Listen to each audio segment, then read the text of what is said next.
వికారాబాద్ జిల్లా తాండూరులో ఎడతెరిపి లేకుండా వర్షాలు కురుస్తున్నాయి. దీంతో మిట్టి చంద్రమ్మ అనే మహిళ ఇల్లు కూలిపోయింది. ప్రస్తుతం ఆమె నివసించడానికి స్థలం లేక ఇతరుల ఇళ్లలో తల దాచుకోవాల్సి వస్తుందని ఆవేదన వ్యక్తం చేసింది.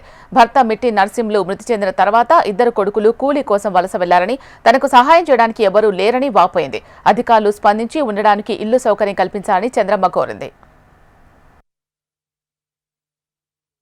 ఈ అకాల వర్షాల నుంచి 8 రోజుల నుంచి కంటిన్యూగా కురుస్తున్న వర్షాలకు మా చంద్రమ్మ అయినటువంటి మా చిన్నమ్మ గారు ఇల్లు వాళ్ళ కొడుకులు ఇద్దరు వాళ్ళు బతుకుదెరువు గురించి మా హైదరాబాద్ వెళ్ళిపోయారు వరుస కూలీలుగా.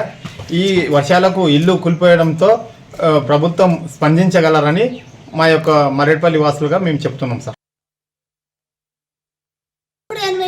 వానవాడు సందులేదు, వానవాడు నేను ఎక్కడ పోదు మరి ఇంట్లో వండుకున్నా ఒకదాన్ని. నా కొడుకులు ఇంట్లో వండుకోటి వండుకున్నా. వాడపల్లిన తాండూరు. నాకు ఎవరు లేరు, నా కొడుకు దూరం ఉన్నారు. తిని పొట్టలు లేక ఎక్కడ బతకనికి పోయిండ్రు. బతకనికి పోయినందుకు వాళ్ళు రాలేరు. జల్దీ ఊరికి కుప్పబడ్డది ఇల్లు. నేను వీళ్ళు చచ్చిపోతుంటానని నాకు ఎవరు పట్టించుకుంటలేరు సార్. ఏమన్నా నుండి నా బిడ్డలు లేని దాన్ని కొడుకులు ఉన్నారు. వాళ్ళు బతకనికి పోయిండ్రు.